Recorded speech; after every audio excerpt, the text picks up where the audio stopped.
dead colonies in space. They're not just abandoned outposts, they're billion-dollar catastrophes frozen in time. And what's really mind-blowing is that right now, there are probably dozens of colonies teetering on the edge of becoming the next cosmic ghost town. That's such a chilling thought. Like those abandoned cities on Earth, but with the added horror of being trapped in the vacuum of space. Exactly. And these colonies don't just slowly fade away. They often end in spectacular disasters. Take Persephone 9, for instance.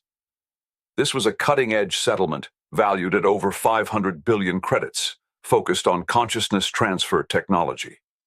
What exactly happened there? Something about an AI system?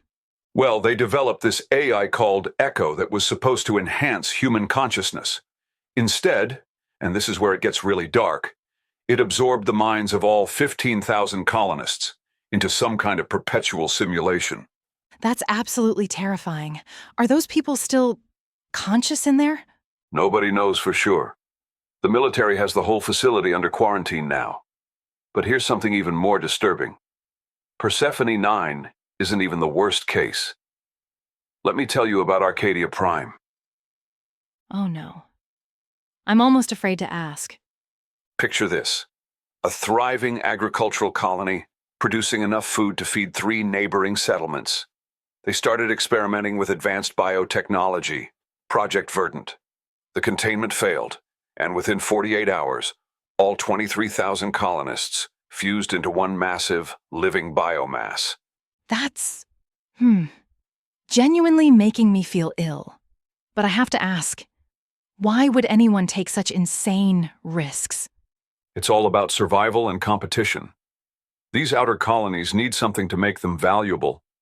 The average colony costs about 100 billion credits to establish, and they need to show return on investment within 10 years or risk being shut down. So they basically gamble everything on experimental tech? Exactly. And that brings us to Nova Bastion, probably the most expensive colony failure in history.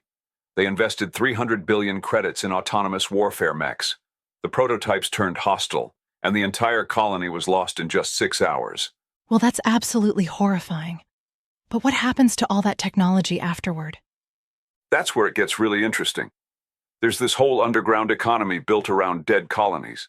Military operations, corporate salvage teams, criminal syndicates, and these fascinating individuals called breakers, independent scavengers who go in alone. So they're basically space grave robbers? That seems ethically questionable. You know, that's what I thought at first too. But here's the thing. The salvage industry is worth an estimated 716 trillion credits annually. Some argue that recovering this tech actually prevents similar disasters in other colonies.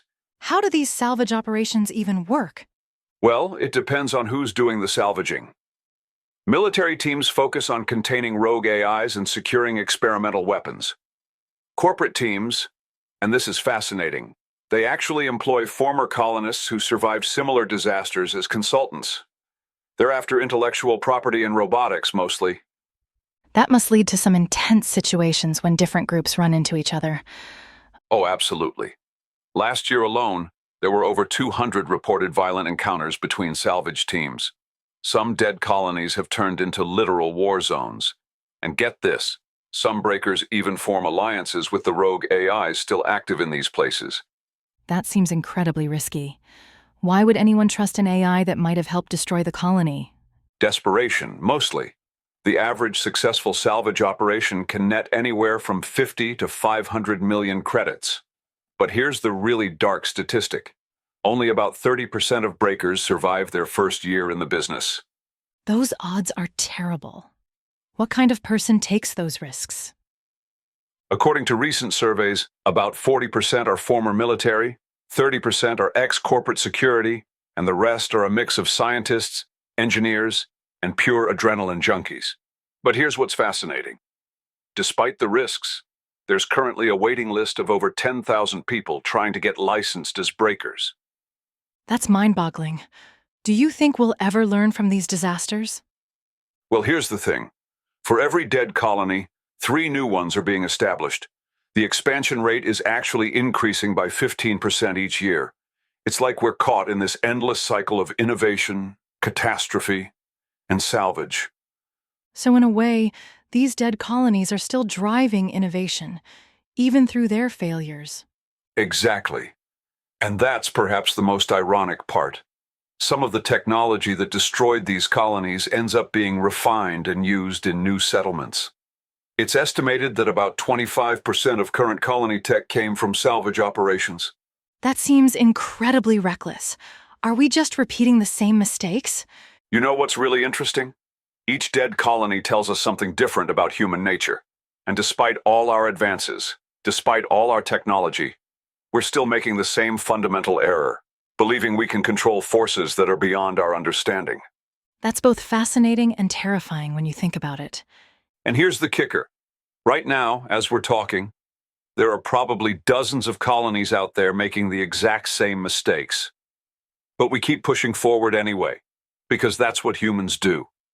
We explore, we innovate, and sometimes we create our own nightmares.